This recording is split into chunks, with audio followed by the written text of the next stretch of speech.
שלום. שלום, ענת. נשמע. צהריים נפלאים. מה אנחנו עושים? לא פשוט. מה אנחנו עושים? התרבות הזאת שאנחנו מדברים עליה כל הזמן, שזה נושא מאוד מאוד רגיש, איך מתנהלים בתרבות, התנהגות תרבותית, כל מה שקשור לתרבות והתנהלות בתרבות. או לא תרבות. ופה קרה לנו נשיכה מאוד מאוד אכזרית, אני חושבת, וגם יש המון תופעות של הכללה ודברים שהם קצת תרבותיים מבחינת התפיסה של האופי ההתנהלותי, ואנחנו רוצים לדון בכך. אנחנו נציין שבאמת אנחנו בשלהי פתיחת שנת הלימודים, ילדים הולכים לבית ספר, ילדים די לבד, בואי נקרא לזה ככה, בלי הורים, בלי השגחה של ההורים, בלי משהו שממש מחזיק אותם עכשיו כמו בחופש, ומצד שני יש את הגילאים האלה שהם כבר גם ככה בחופש, גם ככה הם הולכים חופשי לאן שהם רוצים, ומגיעים למקומות שאנחנו גם לא רוצים שהם יגיעו, אבל, וגם מקומות שאנחנו מאוד מאוד רוצים שיגיעו, אבל באמת יש עניין של איך לקחת את הדברים. אז אנחנו ממש בנושא הרותח הזה שיושב עכשיו על התנהלות במצבים שקוראים לנו באמת בשטח. אחד מהם זה המקרה באילת, המקרה מול נערה בת 16, שבעצם חוותה חוויה של אונס. אונס זה לא דבר פשוט, אבל יש עניין של גם לקחת דברים בצורה של הבנה של מקרה, ואיך אפשר למנוע, אם ניתן בכלל למנוע, וזה הנושא שהייתי רוצה להכניס קודם כל, אבל נרגיע את כולם, אנחנו לא שופטים כאן מקרה, אנחנו לא שופטים לא במקום הזה של, כן. אני חושבת שהרבה מעבר ללא שופטים שזה ברור, אני חושבת שההתייחסות למקרה הספציפי, כן, לפרסום המאוד מאוד מאוד מציף של הנושא, והנושא הוא מציף, ומבחינתי אין הבדל באמת, זאת אומרת, גם אונס על ידי אדם אחד, זה דבר שמפרק חיים. הדיבור על 30 על אחד, שוב, אנחנו לא יודעים את כל העובדות, ואני לא רוצה בכלל, לא הייתי רוצה שנתייחס למקרה, אלא בעצם למה שזה מציף, לחרדה שזה מציף, ולדברים האלה שקורים, לא צריך להגיע למקרה כל כך קיצוני, כמו שהוא פורסם, כן, וכמו שיש האשמות, בשביל להתייחס לנושא הזה במלוא הרצינות. זאת אומרת, אני חושבת שיש פה, זה פשוט מציף תופעה שקורית, אז נכון שתופעה כזאת מתפרסמת מדי פעם, אבל גם כשזה לא מפורסם, התופעות האלה קורות לצערי הרבה יותר ממה שאנחנו יודעים.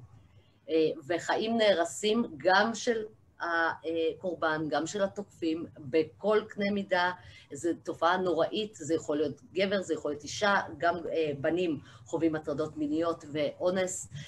אנחנו לא, זאת אומרת, אני בכלל לא במקום של לדבר עכשיו על מגדר ועל הבחורה והבחורים. אני חושבת שיש פה תופעה, קודם כל, של כרגע מציירת את החברה שלנו בצורה נוראית, בעיניי, ואני חושבת שטרם נבדקו כל העובדות, הפרסום יצא מוקדם מדי, זה מציף, ואני חושבת שגם החברה מוצפת, וזה לוקח אותה לכל מיני מקומות שמפרקים, כן? זאת אומרת, דברים שקיימים מילא ברגע שיש משהו שקורה ומתפרסם, אז כל הדברים יוצאים החוצה, כן? כאילו, כל הרגשות שלנו, כל הדברים שאנחנו לא רוצים לחשוב עליהם, אז הם מוצפים, וזה תופעה יפה. נקטעתי או את נקטעת? עכשיו זה בסדר? אנחנו פה. אוקיי. אז אני חושבת שאחד הדברים... מה שכן אני רוצה להגיד... תגידי. אני רציתי להגיד שבאמת בנושא הזה אנחנו נפעל על המקום של לקחת דברים מבחינת זיהוי, פרופורציות ועניין של איך הם מתנהלים. זאת אומרת, אם אנחנו ניקח את המקומות האלה של איך אנחנו יכולים לעזור בהחלט למנוע גם מצבים כאלה, אנחנו נהיה בהמון הקשבה. אני הולכת על הערכים שאנחנו יכולים להשתמש בהם, על ההתנהלות שלנו, שיכולה באמת לפתוח לנו דלת. הרבה הקשבה לפני, בעצם לראות את טרום מקרה או מקרה שקרה ואיך לזהות במומנט, זאת אומרת, לעשות איזה סוג של עבודה, כן, אני אומרת, אי אפשר להיות ביוני ולזהות ולעשות איזה שיקוף עכשיו של איזה מכונה, אנחנו לא עושים, אנחנו לא מצלמים רנטגן, אנחנו לא אנשים שרואים את זה בצורת הפלט, אנחנו עכשיו מצלמים מקרה ואומרים זה, וזהו, אנחנו לא במקום הזה, אבל כן אנחנו יכולים לעבוד על נושא של זיהוי התנהלויות, שינויים, כל הנושא הזה שיכולים למנוע מבחינת מידע שיכול להגיע לילדים בגילאים מסוימים, התנהלויות בין אנשים, בין אנשים המבוגרים, ההורים, איך הם מתנהלים בינם לבין עצמם. לפעמים הקליטות של ילד יכולה להיות במקום שבכלל לא כיוונו לשם, לא תיארנו לעצמנו שזה ילך לכיוון הזה, וזו הנקודה שהייתי רוצה לעבוד יותר על הנושא הזה של איך אפשר לעבוד קצת כהורה להורות, הסמכותיות בעצם, איך אנחנו מעבירים שדר, ואיך אנחנו מעבירים מידע, ואיך אנחנו מתנהלים. אני חושבת שכל נושא ההתנהלות המינית, ההתפתחות המינית, אוקיי? קודם כל ההתבגרות המינית, בואו נדבר על התנהגות שהיא מינית. אני חושבת שקודם כל אנחנו יודעים היום שהגיל ההתבגרות, אוקיי? מתחיל הרבה יותר מוקדם ממה שהיינו רוצים. אוקיי? זאת אומרת, כשאנחנו היינו, אני ואת, בגיל שאנחנו גדלנו, גיל ההתבגרות התחיל סביב 12 פלוס, היום אנחנו יודעים על תחילת גיל ההתבגרות כבר בגיל 8-9, אוקיי? עכשיו, מאחר וכך, וההורים נורא קשה להם עם התופעה הזאת, שהיא בעצם תופעה שהיא עולמית, כן? זאת אומרת, זה קשור לכל מיני תהליכים שקשורים למלא דברים שלא ניכנס אליהם עכשיו, וכל מיני תיאוריות, אבל זה קורה. אוקיי? זאת אומרת, היום הילדים מתבגרים, אנחנו מתחילים להרגיש את גיל ההתבגרות, בגילאים שאנחנו לא תיארנו לעצמנו שבכלל אפשר להתייחס לזה כגיל ההתבגרות. ואז אנחנו באמת לא תופסים בזמן ומדברים איתם, אני חושבת, ומתקשרים את הנושא בזמן, כי אנחנו לא חושבים שהם שם בכלל. אפילו אם אנחנו רואים את זה, אנחנו כאילו לא רוצים לדעת, וקשה לנו עם זה, כי זה הילד הקטן שלנו בן 8, או ילדה בת 8, כן? זה ילדה קטנה, אבל היא לא ילדה קטנה, היא כנראה כבר על סף גיל ההתבגרות, היא חשופה. מבחינת החשיפה שלנו לתכנים מיניים, אם בעבר, באמת, אתמול בתוכנית הרדיו שלי אירחתי מישהי שבאמת תחום עיסוקה זה מתבגרים במיניות, והיא דיברה על תופעת הפורנו. שאם בעבר הפורנו, כן, בשביל לראות סרט כחול מה שנקרא, היינו צריכים לעשות קומבינות, ללכת לבלוקבאסטר, כן, לעשות שלא ידעו, שלא ידעו, זה לא היה פשוט, לא היה פשוט, זאת אומרת, המיניות הייתה בסרטים כחולים. היום המיניות היא לא רק בפורנו, קודם כל הפורנו זמין בכל, כאילו, לכל אחד בלי... אני חייבת להגיד משהו, זה לא היה רק פורנו, זה היה סרטים גם שיצאו לקולנוע, אצלנו בעיקר ראינו את זה, בסרטים מסוימים שהקונוטציה המינית הייתה מאוד מאוד אפילו גובלת באלימות, שהיום אנחנו מסתכלים אותה כאלימות, אבל אז ראינו את זה כחוויה, כמשהו מצחיק, כמשהו הומוריסטי, וזה בעצם העביר את זה לקונוטציה של התנהלות מינית לא נכונה. אוקיי, אם אנחנו באמת בודקים את זה לעומק, אנחנו מגיעים למסקנה שהשדר שם לא היה נכון. השדר של סרטים כחולים, אין שם שום דבר נכון בגלל שזה מוקצן לצורך שזה נעשה, אוקיי, לצורך המחירה. מן הסתם ששום דבר שקורה שם, אגב, לא צריך להגיע בכלל לאלימות וכאלה, אפילו ברמה של דימוי עצמי. המון אנשים, אני פוגשת המון בני נוער, אוקיי, במהלך הקריירה שמגיעים אליי עם חוסר ביטחון, שהם מתחילים את הפעילות המינית שלהם, והם זה בעד 18, 19, 20 פלוס, ואומרים, רגע, אני לא מצליח לתפקד כמו שראיתי בסרטים. זאת אומרת, התפיסה העצמית מתעוותת. התפיסה של איך נראים יחסים מתעוותת, שוכחים שזה סרט, כן? יש, אגב, הבדל מאוד גדול, כי אנחנו יודעים להבדיל בין סרט למציאות. בפורנו זה לא כל כך ברור. אנחנו לא מצפים לסופרמן שיעוף לנו משמיים, אבל כשאנחנו בסיטואציה מינית, יש איזושהי ציפייה שזה כן אמור להיות, כמו בסרטים. אוקיי? אז יש משהו שהוא שונה, אבל אני מדברת על הרבה קודם. פורנו זה לא, היום המקום, אם בעבר פורנוגרפיה אפשר לראות באמת במשהו שהוא X-rated, מה שנקרא, וזה היה מיועד לזה, היום הטיק-טוק, האינסטגרם, הישרדות, הכל מלא מיניות, אם זה תופעה של נערה בת 16 שהופכת להיות כוכבת רוק, מאוד ידועה ומדהימה בעיניי, ומה שהיא עשתה באמת מדהים, אבל היא שופעת מיניות. אוקיי? זה הולך ביחד, אוקיי? אני יכולה לראות את הבת שלי, אוקיי, הבת שלי בת 8, והיא מעריצה אותה, והיא שרה והיא רוקדת וכאלה וכאלה, ורואים איך מהר מאוד זה הופך להיות משהו שהוא גם מיני, אוקיי? עכשיו, היא לא מבינה את המשמעויות, אם אני לא תופסת אותה, ואני לוקחת בחשבון שהיא בת 8, והיא כבר בגיל ההתבגרות, גם אם אני לא רוצה את זה, אני צריכה לדבר איתה על הדברים האלה, אלא אני מחכה, מה פתאום, זה בגיל 12 אני אעשה את זה, נגמר הסיפור, כי יש פה משהו שמתפרש לא נכון. ואני חושבת ששם זה מתחיל, כן? זאת אומרת, האם אנחנו יכולים כהורים להתמודד עם העובדה שהיום אנחנו צריכים לעשות את השיח, לא לפחד ממנו, בגילאים מאוד מאוד מוקדמים, כדי להקנות, כי שוב, להסתיר, למנוע מיניות, זה בטוח. אם סרטים כחולים... זה גם לא דרך. גם אם היינו יכולים לסגור את הסננים, כן, של שמירת ההורים בפורנו פר סה, אז יש את זה בכל חור אחר, זאת אומרת, זה לא משהו שאפשר, ולכן... זה נגיש יותר מדי, זה נגיש ופתוח.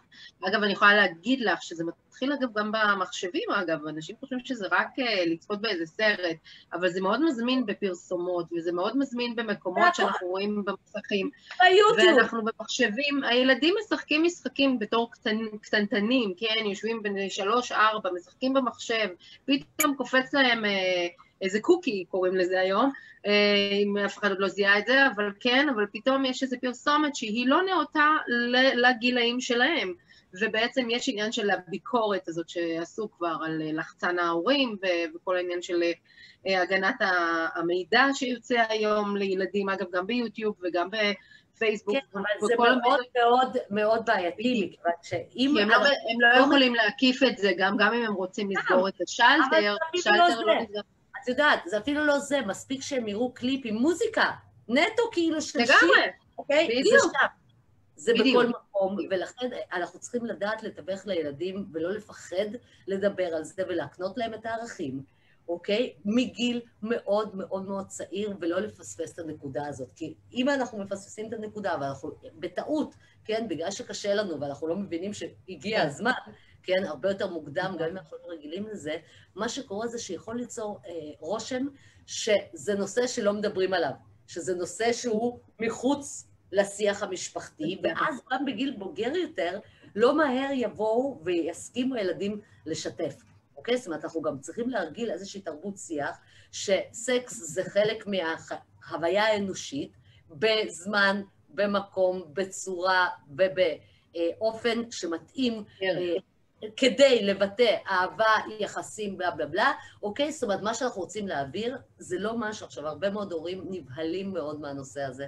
קשה להם מאוד לנהל שיחות עם הילד. לא יודעים להעביר את המסר, לא יודעים להעביר את המסר, אין להם מספיק ידע, גם אם הם אנשים שכבר הביאו ילדים, וגם אם הם אפילו נכדים, סבא וסבתא והכל, כאילו, יש פה איזה משהו מאוד בוסרי, זאת אומרת, להשאיר את הכל מאוד מאוד בפנים, ואין את החשיפה הזאת של הדיבור על מין ועל סקס, וההבדל בין סקס לאהבה, או הקשר בין אהבה לסקס, כל הנושא הזה שהוא מאוד מאוד, אמור היה להיפתח מאוד בגיל צעיר, בכדי שילדים יוכלו להכיל מה נכון ומה לא נכון, מצד אחד, מצד שני, למנוע מצבים קריטיים כאלו.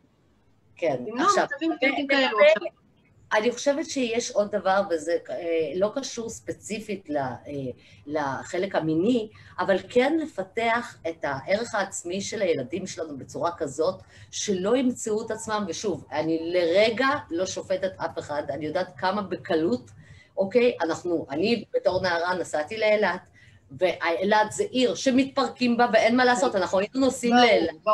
לעיר החופש, וזה בסדר גמור, ואין שום דבר רע בלעשות מסיבות, בלשתות, אנחנו צריכים ללמד את הילדים שלנו להיזהר מכמויות אלכוהול מסוימות בשביל להישאר באחריות על עצמנו, להישאר לבד, לנסוע עם האנשים. בגילאים מסוימים, הנושא של אלכוהול, סליחה, בגילאים מסוימים אלכוהול הוא וטו. זאת אומרת, עד היום יש לנו את העניין הזה של באמת מה החוקיות כאן, איך מתנהלים חוקית. גם יש חוקים לא סתם במדינה. גם אם עוקפים את זה, נכון, אנחנו מוצאים הרבה את הפרצות. את לא יכולה... אי אפשר, יש פרצות, נכון. זה כמו לנסות ולחשוב שאנחנו יכולים לחסום את זה. אנחנו לא יכולים להתכחש. הילדים היום מתחילים לצרוך אלכוהול, הרבה מוקדם יותר מהגיל החוקי. זאת עובדה, אוקיי? אנחנו לא יכולים, מה שכן, אנחנו צריכים להסביר לילדים... שאלה מה עושים. איך להימנע מלחץ חברתי. מה עושה להם שתייה? כי אם נסגור עיניים ונגיד זה לא חוקי, אסור לך, אז זה לא יעזור. זאת אומרת, רוב הילדים, אם החברה שלהם שתייה, הם רוצים לדעת מה זה, הם סקרנים, אוקיי? עכשיו, אני מבחינתי, הורה, אתה רוצה להרגיש שהילד שלך אחראי, קח אותו, שב איתו, אם אתה מתחיל להרגיש, כן, גיל 15-16, שהוא מתחיל להתעניין, קח אותו, תן לו לשתות ביחד איתך, דברו על זה. תן לו לשתות, לראות עד איפה הוא מגיע לשכרות. תראה, בשביל שהוא יוכל לזהות את זה, לא לפחד לעשות את זה, כי אחרת הניסויים האלה יעשו בחברה של ילדים בני גילו, או שלא יודעים בדיוק איך. אוקיי? זאת אומרת, אין מה לעשות, אנחנו חייבים לתת להם כלים, אנחנו צריכים לדעת שאם אתה שותה ככה, אתה סבבה עכשיו מה אתה מרגיש, כדי שתדע מה אתה מרגיש יום אחרי זה במסיבה, כי זה יקרה בכל מקרה. אנחנו לא... בנוסף, כמובן, איך אתה לא נגרר לכל מיני מצבים של לחץ חברתי. אני חושבת שיש עוול מאוד גדול, אנחנו באמת, ואני, ליבי, כל קורבן אונס והתעללות, ליבי, אוקיי, אני מטפלת בקורבנות אונס מאז תחילת הקריירה שלי תמיד, אני חושבת שזה משהו שמפרק חיים. יחד עם זאת, אני חושבת שכשקורים מצבים, ואני לא מדברת על המקרה הזה, אבל כשקורים מצבים של בני אותו גיל, אוקיי, שנקלעים למצבים של אונס קבוצתי, אז העבודה נעשית תמיד, ותמיד מדברים על הקורבן, וחשוב לדבר על הקורבן, ויש מקום המון לדבר על הקורבן. הבעיה היא, זה שאותם החבר'ה הצעירים, שמוצאים את עצמם בסיטואציה, שהם לא מבינים איך הם הגיעו לשם בכלל, כן? מספיק שילד, הרי בנים למשל, אנחנו לא עובדים עם הבנים שלנו, להזהיר אותם, מלא להתקרב להיות באותו חדר שקורה מצב כזה, כי גם אם אתה תהיה בחדר הזה, אתה תסתבך, גם אם לא תעשה כלום.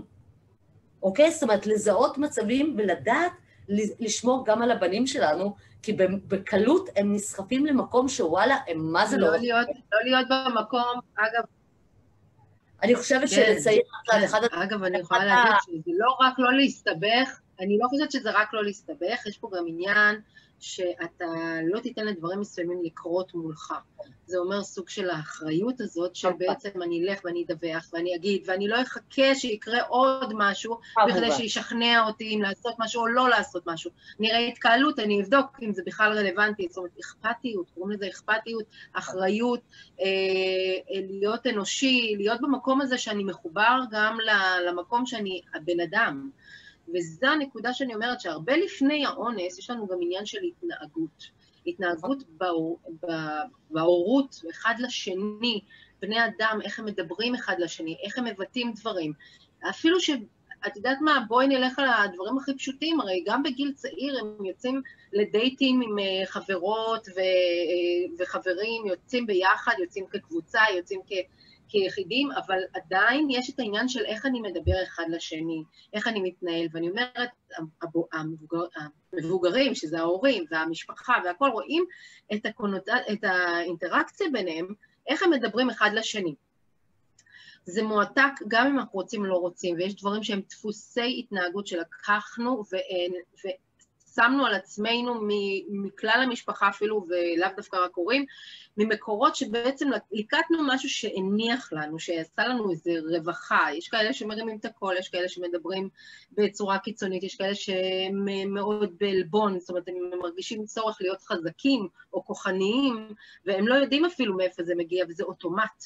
אני אומרת, כל ההתנהגויות האלה זה אוטומט. זה לא משהו שאפשר להגיד, רק בן אדם פעל בנקודה הזאת, מבחינת חשיבה, רק לנקודה הזאת. לא, זה אוטומט שעובד להם בראש, שהוא פשוט יושב שם ומפמפם, והם לא יודעים אפילו איך להגדיר את זה.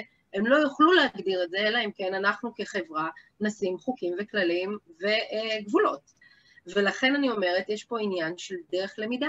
למידה, כמו שאת אומרת בעצם, צריך ללכת ולעשות עבודה עם הילדים, לדעת איך להנגיש דברים שהם קשורים למשהו שהוא מאוד מאוד פנימי ואישי ופרטי, כן, איך להנגיש את זה, וזה דרך בעלי מקצוע, זה בעלי תחום, העניין גם ספציפי.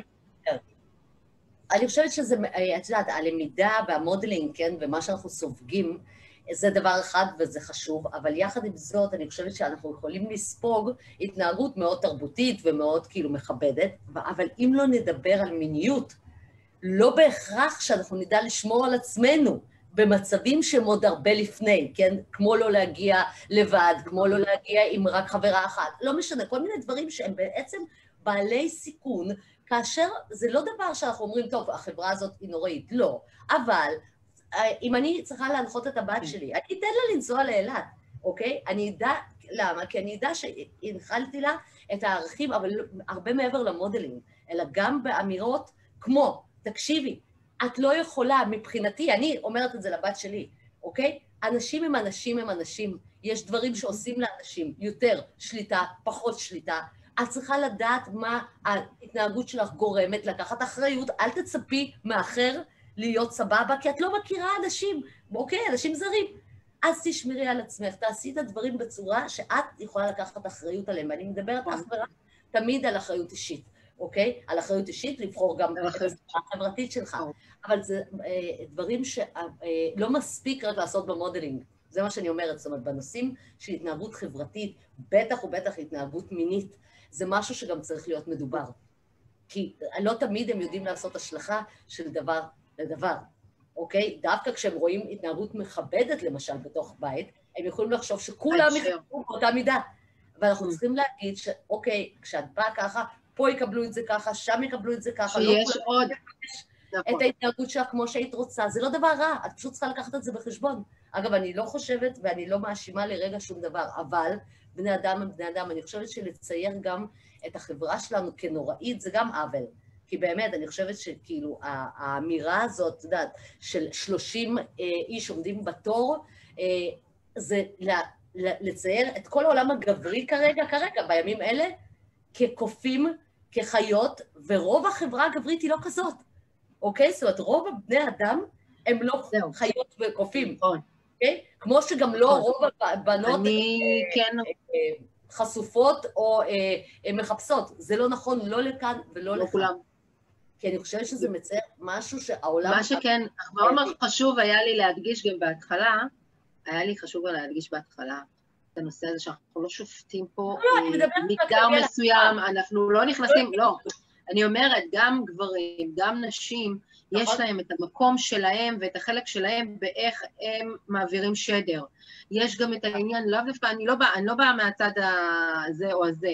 גבר שמגיע, איך הוא מתנהל, אנחנו צריכים לזהות. אוקיי? אנחנו אומרים לילדים, ילדה, למשל בגיל 8, היא אמורה לזהות או לחוש לפחות איך היא חשה במקום, או איך היא מתחברת, או בכלל להיות בהשגחה בגיל 8. ומבחינתי, ברור בגיל 8, אבל את יודעת, אבל מבחינתי... אנחנו מדברים על גיל יותר אמור. איך האחר מתנהל, אלא גם איך אני מתנהלת. אבל מה שכן, לא כל הגברים הם באותו מקום, ולא כל הנשים באותו מקום. כל גבר וכל אישה מתנהל בדרך שונה. אנחנו אינדיבידואל בכלל, בחברה, אם אנשים עוד לא תפסו את הטריק הזה, כן, של להבין שכל אחד הוא אינדיבידואל, הוא מתנהל אחרת, זה שונה לגמרי ממקרה למקרה. בן אדם אחד מדבר בצורה הזאת, וזה ממש לא טוב למישהו לשמוע, ולשני זה זהב. אז בואו ניקח את זה קצת בעניין של איך אנחנו מתנהלים, איך אנחנו מכבדים את המקום הזה של המיניות, של המקום הזה שאנחנו מכבדים את הצד השני, אם זה נשים את הגברים ואם זה גברים את הנשים. וגבר, היום אני שומעת מגברים שהם לא רוצים בכלל שיכללו את אותם גברים שהיו שם כגברים. זאת אומרת, לא להכניס אותם למגדר ולסביבה שלהם. זאת אומרת, אני מדברת ככה על מבוגרים ואנשים שרואים על זה. בוודאי. לא רוצים את החלק הזה בחברה. זה פצע בחברה. אנחנו כרגע בפצע בחברה, אנחנו צריכים לתת מצד אחד להגליד, מצד שני לטפל עם תרופות, נקרא לזה ככה, אם אנחנו מדברים על קורונה, אז בכלל, אנחנו מדברים פה על איזו תופעה שאנחנו לא רוצים שהיא תהיה שם והיא לא תחזור. זה לא משהו שמוטמע בחברה שלנו, זה משהו שאנחנו נחליט בסופו של דבר אם כן ניתן לזה יד או לא, וגם מבחינת העבודה, כמו שאת אומרת, צריך לגשת, ללמוד את הדברים האלה בכדי גם להעביר את זה הלאה. בעצם איך להעביר ואיך להנגיש ואיך לגשת לילדים ולדבר איתם, זו דרך. לא להפוך אותם גם, לא להפוך את המיניות למשהו שהוא מפחיד, למשהו שהוא רע, למשהו שהוא אלים, כי סך הכל מיניות זה דבר שיש בו המון טוב כשזה נעשה בדיוק. זה חלק בלתי נפרד. נכון, נכון, זה חלק בלתי נפרד וגם... כי תראי, גם מה שקורה בחברה בעקבות, ואני מדברת עכשיו על שנים האחרונות, על עשור האחרון, של כל תופעת המיטו, קורה דבר הפוך, וזה אני שומעת היום מבוגרים צעירים, בעצם תופעה הפוכה. כי הגברים היום בחרדה איומה, באמת, ואני מדברת עכשיו על גברים נורמטיביים לחלוטין, כן? אני מדברת על טיפור שלם, שמפחד היום לחזר אחרי בחורה. ואז מה קורה? הבחורות אומרות מה? אנחנו מרגישות שכאילו הגברים הפסיקו להתחיל איתנו, זאת אומרת, אני מדברת על חברה כאילו של יום-יום, כן? ואז תסכול נורא גדול, וזה דברים שלוקחים אותם, כמובן, את יודעת, ועושים מהם דברים קיצוניים, אבל בהחלט זה מה שקורה. ואז זה לא טוב לשתי הצדדים. סוג של טיהור. זה סוג של טיהור, אגב, לכאן ולכאן, בין גברים שפועלים בדרך הזאת, ובין, את יודעת, אנחנו פוגשים גם נשים שלפעמים הן אובססיביות והכל, כבר היה לנו מספיק סיפורים על הנושא הזה גם, אבל לא, אבל ברור שאנחנו לא מדברים על למדוד עכשיו מי יותר ומי פחות, יש עניין של התנהלות בחברה, שצריכה לתפוס שינוי. האלימות בחוץ, הריבים, הוויכוחים, ההפגנות למיניהם, אני לא אומרת שזה רע, אז זה טוב, אבל הפגנות צריכות להיות גם עם סדר מסוים, להראות פנים של איך אנחנו מקדמים דברים, לא איך אנחנו הולכים אחורה והולכים מכות עם השוטר, או השוטר מרביץ לנו, זה לא ההנהגה התרבותית. נכון, זאת אומרת, זה כל דבר, זה יכול להפוך להיות אלים, ואנחנו יכולים לראות את אותם הדמויות זה שרשרת. מתנהגים בצורה אלימה ואנחנו מאבדים אמון, ואני חושבת שזה מתחיל על הכבישים, זה מתחיל בדיבור בין אנשים בסופר, זאת אומרת, זה מתחיל הרבה לפני אונס כזה או אחר, כמובן, שלא נוריד באמת מהעוצמה של אונס, כי אונס הוא דבר מזעזע בכל קנה מידה, ואי אפשר בכלל להשוות אותו לשום דבר אחר, אוקיי? ואין כאילו משהו שיכול להפוך את זה לטיפה פחות נורא, אין, אוקיי? פה העניין של באמת מה טיפה נורא, איך אפשר להוריד את זה, לדעתי יש עניין של מניעת מצבים כאלה. זה אומר, זה לא מניעה ללכת להפגין, להפגין זה דבר חיובי, לבוא ולהגיד אני בעד משהו ואני רוצה משהו להשיג והכל, זה נכון לעשות את זה, זה ביטוי עצמי, זה דבר שהוא חובה עלינו לעשות, ברגע שאנחנו רוצים שינוי, אוקיי? לעשות הפגנה בצורה גם מסודרת, בצורה איכותית, חוקית, שיש לה מטרות, יש מעבר להפגנה הזאת עוד פעילויות מסוימות שעושים מבחינת קידום הרעיון והשינוי, זה כן. יש את העניין הזה שאנחנו פוגשים את כל אלה שמלבים, גם ברשתות החברתיות, אגב לא צריך לצאת היום להפגנה, אתה רואה את הכל ברשתות החברתיות, וילד שיושב היום בגיל 13 הוא יכול לפתוח פייסבוק, איזה יופי, גיל 13 הוא רואה, הוא חווה את כל האלימויות, את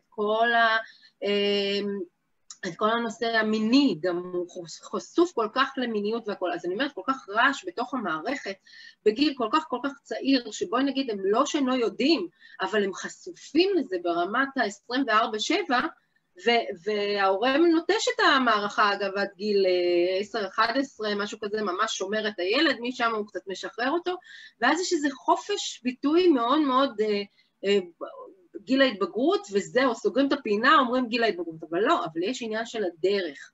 איך הילד שלי אני רוצה ידע שקיים דבר כזה, אבל זה לא בר השפעה עליו, כי הוא מבין שמשהו לא חיובי כאן קורה.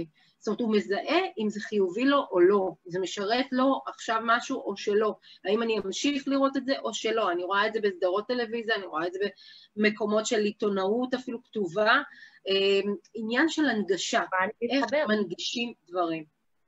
זו דרך, פה אנחנו אחראים, ואני אומרת לך, גם התקשורת, אותו הדבר, התקשורת טלוויזיונית והכל, איך היא מנגישה את המידע, איך היא מנגישה התבוננות על מצב, כמה היא במקומה... החוויה הראשונה שהייתה לי כשראיתי ביום חמישי או רביעי את ההצפה על מקרה האונס הזה, הדבר הראשון שעלה לי זה רבק, 30, יש פה עכשיו אונס על ידי אלפים חוזר בכל לופ, מבחינתי, הנערה המסכנה הזאת נאנסת בכל פעם שיש פוסט, אני מצטערת בצורה שזה בא לידי, בצורה שהפוסט מפורסם, כן? כמובן, הצורה היא בעצם, היא לא פחות קשה, בחוויה הנפשית אני מדברת, ממה שקרה, זה לא עוזר. יש פה אונס חוזר, חדירה בצורה בלתי רגילה, זה חיים, זה בחורה כן, אבל אי אפשר גם להחביא את זה, זאת אומרת, בואי, אנחנו לא נחביא את זה, אנשים... אנשים רוצים לתמוך, אנשים רוצים לתת לתמיכה, אוקיי, לדרך, נכון, יש את האופן שבה הכל מוצג. יש לזה מקום, יש צורה. יש צורה, יש כמות, יש עוצמה, וזה בסדר להביע תמיכה, אבל יש הבדל בין תמיכה להצפה ולזה, ושוב, התמיכה והאהבה שרוצים לתת, זה פרשנות. באמת, כאילו, את יודעת, כל אחד יכול לפרש את זה כך או אחרת, אנשים לא מכירים את המקרה האישי, ויש הבדל בין לבוא ולשתף, יש אנשים שיצאו מתוך זה והסכימו לשתף לראשונה, ואני חושבת שזה עושה משהו מאוד חשוב, קודם כל עבור אותם האנשים שנחשפו, ויש בין לעשות מזה משהו אלים, עכשיו כלפי התופעה הזאת, כי אם אנחנו רוצים לצאת נגד תופעת האלימות החברתית, כרגע מינית, בסדר? אבל אלימות חברתית, אי אפשר להתנהג באלימות נגד אלימות, זה לא עובד ככה. כן, זה כי אנחנו, כמו שאת באה, ואת אומרת, אנחנו יוצאים להפגנה שנוגדת אלימות ומתנהגים כמו חיות שם, אז איזה מסר אנחנו מעבירים? אז מה אתה רוצה? איזה הפגנה? מה הפגנה? אני לא יכולה להגיד לבן שלי שזו הפגנה נגד אלימות כשהם מתנהגים באלימות. לא יכולה. לא יכולה. אין, זה לא בא במקום משהו, אבל באמת אני לוקחת את זה, ואני אומרת, בכל מקרה, כל מידע שייצא, הוא בעל פערים. זאת אומרת, אנחנו בחיים לא נקבל את המידע המלא, אנחנו בחיים לא נדע את המקרה המלא, אנחנו נדע פרטים מסוימים שהם בוערים היום בחברה, ורוצים לדעת את המידע הראשוני. כל השאר, הפרטים, מה היה שם, יכול להיות שדברים שלא נכונים אפילו עוברים בשדר, ולכן אני אומרת, אנשים, אל תשפטו מהר, קחו את זה ברמה החברתית, איך אנחנו עושים שינוי בתוך החברה, מרצון, מבחירה, מדרך, תעלו קבוצות, תעשו סוג של שיח, תעשו במה, אבל כן תנו למקום הזה גם, איך שנקרא לזה, להתפתח למקום של הבנה, להתפתח למקום של חיבורים בין אנשים, להבנות של פערים, לפעמים אנחנו מגיעים מנושא בכלל שלא שייך לתחום המיני, למקומות האלה של איך בן אדם מגיע למקומות של הכל בהקשר מיני, אוקיי? זאת אומרת, יש פה איזה דברים שאנחנו יודעים, אבל יש דברים שאנחנו צריכים עוד לגלות, וזו חובתנו כחברה, לגמרי, כאנשים, כבני אדם פה על היקום, ולא רק בישראל, והמיטו, אני חושבת שהיה להם אג'נדה מאוד מאוד טובה, זה יידרדר, וזה לדעתי הלך במעגליות מסוימת, וזה די ירה להם ברגל, אבל כן, יש להם את המקום שלהם, שבאמת הם עושים מהפכה. הם עושים סוג של מהפכה. אני חושבת שיש משהו שהוא לא בר השפעה, אני חושבת שכל דבר שעולה הוא בר השפעה אופטימלית, כן? השאלה היא איך אנחנו כחברה לוקחים את הדבר הזה, כמו מיטו, והופכים אותו פתאום למרע, אוקיי? או שאנחנו לוקחים אותה... איך לקחת את זה ככלי משרת, כן. היא בעצם באה, ויוצאת נגד אלימות, ושומרים עליה לא אלימה, אוקיי? זאת אומרת, לקחת את אותם הרעיונות, הם רעיונות נפלאים, ואני בטוחה שמי שמוציא את הרעיון, הוא מאוד מאוד, לאן שזה מגיע, זה ממש לא כוונתו, אין ספק. זאת אומרת, מיטו, כשזה התחיל, זה ממש לא הייתה הכוונה שלהם איך שזה ייגמר, אבל זאת האחריות האישית של כל אחד מאיתנו, איך אנחנו לוקחים את הדברים שקורים. וזה הכוונה. עכשיו הגיעה אליי שאלה, שהאם כעס הוא גורם עיקרי בהתנהגות האבסורדית הזאת, בעצם לאונס ודברים כאלה, האם זה כרוך בכעס? כן, האם זה העיקר שבגלל זה אונסים? ממש לא. כי אם כל מי שכועס והאונס היינו בבעיה, אני חושבת, כעס זה רגש לגיטימי לחלוטין. כעס, כמו כל רגש, כמו אהבה, כמו בלבול, כמו חרדה, כמו שמחה ואושר, זה רגש. כעס הוא רגש, אוקיי? האם אנחנו מדברים על ביטויים של תוקפנות, אוקיי? אז כמובן שבאונס או באלימות כלשהי יש הרבה תוקפנות. אי אפשר להיות אלים בלי להיות תוקפני באותו רגע, כן? אבל האם רגש, האם אנשים כועסים, יש להם יותר סיכון לאנוס? חד משמעית לא. מיטב ידיעתי כפסיכולוגית, אוקיי? זאת אומרת, כולם כועסים. אין קשר ישיר לדבר הזה, זאת אומרת, זה ביטוי רגש, שחשוב שיהיה, זאת אומרת, ברמת ביטוי, לא, שיהיה ביטוי לכעס, כן? אבל יהיה גם מקום של לנקות אותו. כן? ביטוי לכעס צריך להיות כזה שהוא לא פוגע באף אחד אחר, כן? אבל זה נכון לגבי הרמת קול, כללות, צעקות, זריקת חפצים ומכות. שם בעצם יש עניין של מיתון, למתן את המצב הזה, להרגיע, לעבוד על נושא של מניעה של... לא לבטל את זה, לא צריך לבטל. יש בין אלימות, אוקיי? רוב האנשים הכועסים הם לא אלימים. אוקיי? וכולנו כועסים. יכולה לכעוס שהתארתי. אבל יש אלימות מילולית, יש אלימות פיזית, שזה דברים שהם מן הסתם, קישרו את זה המון למקדימון למקרים כאלו. ברגע שיש אלימות מילולית או דברים כאלה, ובן אדם לא זז מאותו אדם שהוא מתנהל איתו באלימות מילולית, או לפחות לא זיהה את זה, בעצם הוא נגרר לאיזה מצבים כאוטיים אחרים, כמו שאמרנו על קבוצות שבעצם בחברה שמתנהלת בכוחניות, אז יש שם בעצם אלימות מילולית, כי הרי לא אוחזים בילד, יש גם מקומות כאלה, אבל אני אומרת, לא אוחזים בילד, אלא מדברים אליו ואומרים לו, אם לא תעשה ככה, כן יקרה לך ככה, וסוג של התניות ואיומים. זו אלימות מילולית, שלשם אפשר להיגרר למצבים של סחיטה, למקום שהוא בעצם לא מכבד אותי כבן אדם, זאת אומרת, ברגע שאנשים לוקחים באמת ונותנים לזה פתח, הם בעצם לא מכבדים את עצמם. בעצם עוד לא מצאו את עצמם, הם לא תקשרו עדיין עם עצמם באופן ישיר. ולכן אני אומרת, יש עניין של הערכים, שדרך ההורים אפשר בהחלט להעביר את השדר, אם הורים קשה להם, לא יודעים איך להעביר את המסר, ישר אלייך, ענת, אבל כן. לגמרי, ערכים. אבל בהחלט, כן, צריך לעזר, צריך לדעת איך לדבר עם ההורים, זה ולא צריך להיות גיבורים, מי שלא יודע, וכן חשוב לו, בטח עכשיו אחרי בעלה כזאת, לעשות איזה שהם סיבות. נכון. תבואו, זה יכולה להיות פגישה אחת, זה לא חייב להיות עכשיו תהליכים ארוכים, התייעצות, אפשר לשאול שאלות גם אונליין, ובאמת אני כאן לעזור כמה שאני יכולה, אבל... איך באמת בבית ספר, בבתי ספר, הרי גם דיברו לאחרונה על פדופילים שמסתובבים, ואיך בעצם ממגרים את התופעה הזאת שבעצם מסביב לבתי ספר בעיקר, בגלל שילדים יותר חשופים, אז יש עניין של גישה אליהם והכל, איך באמת בבתי ספר,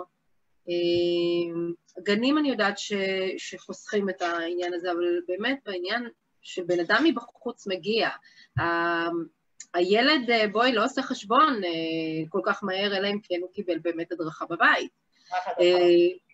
השאלה היא, בתוך מערכת החינוך, אנחנו כבר מכירים מקרים שקרו בתוך הבתי ספר, האם שם יש איזה סוג של השגחה מסוימת, או איזה משהו שהוא אפילו מוסווה ואנחנו לא יודעים עליו, יש מצב שאת מכירה, לא שאני יודעת על שעשו שינוי בהתנהלות? לא שידוע, אנחנו יודעים עכשיו על חוק המצלמות בשביל בגנים, בעקבות הבלגנים, אבל אני יודעת ש... בבתי ספר זה חוק המצלמות. בגנים, לא בבתי ספר. בגנים. אבל אני חושבת שכשאנחנו מדברים על תופעת הפדופיליה, זו תופעה שקורית מחוץ לכותלי בית הספר לרוב, כן? זאת אומרת, אם זה בסביבה, אין דרך. אפשר להגיע זה... מה שכן, זה שצריך להדריך את הילדים, לשמור על עצמם. אני חושבת שבגדול אנחנו חייבים, באמת, כאילו אחריותנו, זה באמת במה שכרוך בנו. וזה להדריך, לקחת אחריות אישית על עצמנו, ולהימנע ככל האפשר במה שבשליטתנו, כן? כי לא תמיד אנחנו יכולים למגר כל תופעה מראש, כן? זאת אומרת, קודם כל אנחנו צריכים לצייד את הילדים שלנו בכלים של התמודדות, כדי שהם ידעו לשמור על עצמם, כשהם לא לידינו, וכמובן נשמור עליהם כשהם לידינו. כי זה מה שבשליטתנו המיידית, כן? כחברה, יש עוד דבר או 2 או 800 לעשות. בהחלט. אני רוצה לשאול עוד שאלה אחת, לגבי באיזה גיל אפשר לזהות בני נוער, שהם בעצם נמצאים במהלך של אחרי פגיעה. עוד פעם, לא שמעתי את השאלה, את הסוף, את המשפט. באיזה גיל בני נוער, הרי את יודעת, הם אש, הם פייר, הם בתנועה, הם כל הזמן סוג של אנרג'י, או הם בכלל לא נמצאים בסביבה, מתעלמים או נהיים יותר מופנמים. זאת אומרת, יש את הקיצון הזה של התנהגויות, שמאוד מאוד מקובל לקחת את זה כגיל ההתבגרות, ופה מדובר באמת על שאלה שאמא שואלת על נושא של בני נוער, כן? איך אני יכולה לזהות שבאמת הוא או היא אחרי תקיפה, או אחרי מצב לא נעים ברמה המינית. שוב, אני חושבת שזה מאוד תלוי, קודם כל, אני תכף אתן כמה סיכונים אולי מקדימים שאפשר לזהות, אבל אני חושבת שזה מתחיל הרבה קודם, לאפשר שיח ופתיחות בבית, ילד שהוא במצוקה, שהוא עבר משהו, לרוב יבוא ויספר, אם הוא ירגיש מספיק בטוח, שלא ישפטו אותו, שלא יאשימו אותו, גם אם הוא עשה משהו שאולי ההורים חינכו לא לעשות, והוא נפל. כדי שיתאפשר שיח כזה, זה בנייה שהיא מתחילה בגיל צעיר, ויכולה גם להתחיל בגיל בוגר, אם לא עשו את זה קודם, זה בסדר, זאת אומרת, אפשר ליצור שיח פתוח. במידה ובכל זאת אין וההורה חושש. אז אני חושבת שהסימנים, ברגע שאדם נמצא במצוקה, קשה מאוד שלא לזהות את זה. יש שינויים דרסטיים בהתנהגות. אם זה ילד שהיה פתוח, או ילדה, לא משנה, כמובן שתי המינים, אם היה מאוד פתוח ופתאום מתכנס, פתאום יש שינוי, דברים פיזיים, כמו פתאום יש אי שמירה על היגיינה אישית, משהו שלא אופייני, אוקיי? זאת אומרת, למשל, ילד או ילדה שמפסיקים להתקלח, כשהם כן נהגו, אוקיי? ואני לא מדברת על גיל ההתבגרות שהם מפסיקים להתקלח, שזה פתאום ונהיים מסריחים, אני מדברת... לא, כן, אוקיי, עוד לפני זה. או לחילופין, ילד שהוא לא היה יותר מדי מקפיד, ופתאום הוא מתחיל להתנקות בצורה מאוד מאוד יוצאת דופן, אז זה יכול להיות סימן למצוקה, כי זה משהו שהוא לא אמור לקרות מהרגע להרגע, כן? זה בדרך כלל סימן לנסות להתנקות ממשהו שהוא מפריע.